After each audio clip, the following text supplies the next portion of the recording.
Course in Miracles, Chapter 8, Section 8. The Body as Means or End. Attitudes toward the body are attitudes toward attack. The ego's definitions of anything are childish and are always based on what it believes the thing is for. This is because it is incapable of true generalizations and equates what it sees with the function it ascribes to it. It does not equate it with what it is. To the ego, the body is to attack with. Equating you with the body, it teaches that you are to attack with. The body, then, is not the source of its own health. The body's condition lies solely in your interpretation of its function. Functions are part of being since they arise from it, but the relationship is not reciprocal. The whole does define the part, but the part does not define the whole. Yet to know in part is to know entirely because of the fundamental difference between knowledge and perception.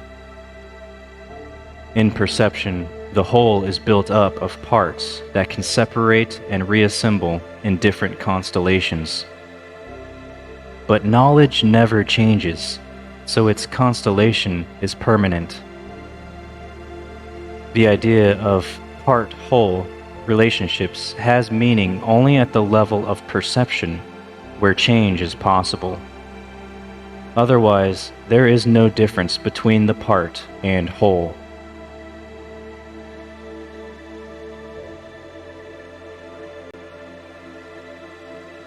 The body exists in a world that seems to contain two voices fighting for its possession. In this perceived constellation, the body is seen as capable of shifting its allegiance from one to the other, making the concepts of both health and sickness meaningful. The ego makes a fundamental confusion between means and end, as it always does. Regarding the body as an end, the ego has no real use for it because it is not an end. You must have noticed an outstanding characteristic of every end that the ego has accepted as its own. When you have achieved it, it has not satisfied you. That is why the ego is forced to shift ceaselessly from one goal to another, so that you will continue to hope it can yet offer you something.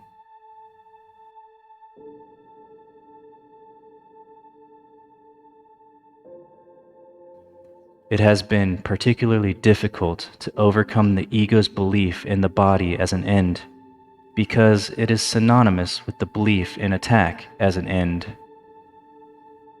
The ego has a profound investment in sickness. If you are sick, how can you object to the ego's firm belief that you are not invulnerable? This is an appealing argument from the ego's point of view, because it obscures the obvious attack that underlies the sickness. If you recognized this and also decided against attack, you could not give this false witness to the ego's stand.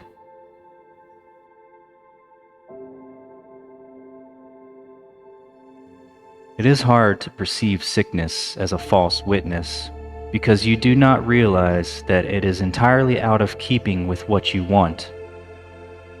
This witness, then, appears to be innocent and trustworthy, because you have not seriously cross-examined him. If you had, you would not consider sickness such a strong witness on behalf of the ego's views. A more honest statement would be that those who want the ego are predisposed to defend it.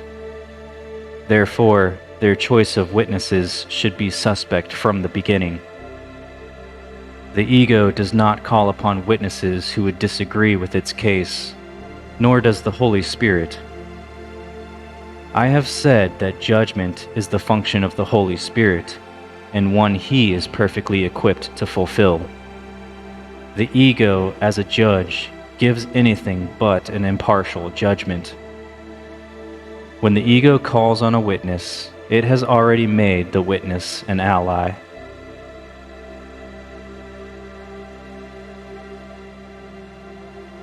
It is still true that the body has no function of itself, because it is not an end. The ego, however, established it as an end, because as such, its true function is obscured. This is the purpose of everything the ego does. Its sole aim is to lose sight of the function of everything. A sick body does not make any sense.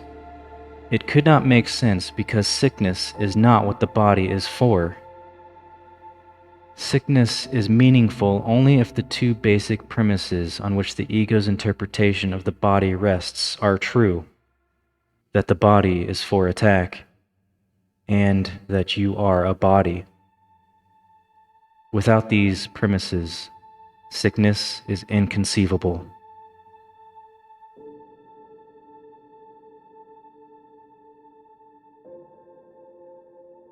Sickness is a way of demonstrating that you can be hurt. It is a witness to your frailty, your vulnerability, and your extreme need to depend on external guidance. The ego uses this as its best argument for your need for its guidance. It dictates endless prescriptions for avoiding catastrophic outcomes. The Holy Spirit, perfectly aware of the same situation, does not bother to analyze it at all. If data are meaningless, there is no point in analyzing them. The function of truth is to collect information that is true.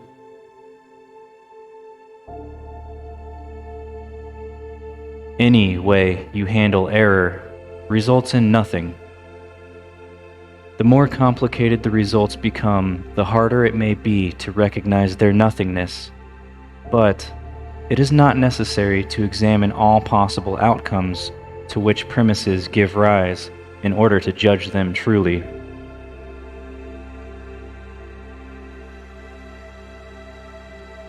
A learning device is not a teacher. It cannot tell you how you feel. You do not know how you feel because you have accepted the ego's confusion, and you therefore believe that a learning device can tell you how you feel. Sickness is merely another example of your insistence on asking guidance of a teacher who does not know the answer. The ego is incapable of knowing how you feel. When I said that the ego does not know anything, I said the one thing about the ego that is wholly true. But there is a corollary. If only knowledge has being, and the ego has no knowledge, then the ego has no being.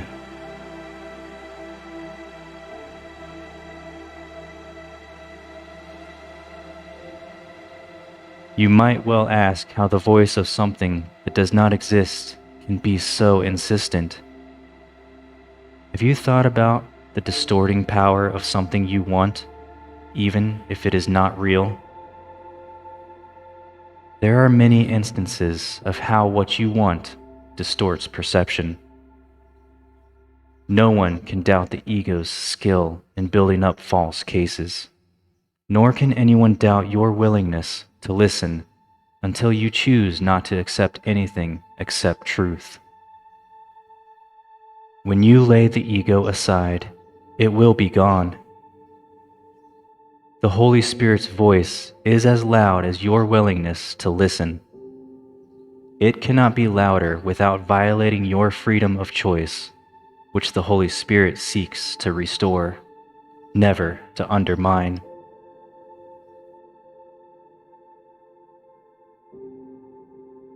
The Holy Spirit teaches you to use your body only to reach your brothers, so he can teach his message through you. This will heal them and therefore heal you. Everything used in accordance with its function as the Holy Spirit sees it cannot be sick. Everything used otherwise is. Do not allow the body to be a mirror of a split mind.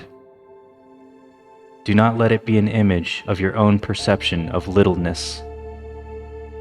Do not let it reflect your decision to attack. Health is seen as the natural state of everything when interpretation is left to the Holy Spirit, who perceives no attack on anything. Health is the result of relinquishing all attempts to use the body lovelessly. Health is the beginning of the proper perspective on life under the guidance of the one teacher who knows what life is, being the voice for life itself.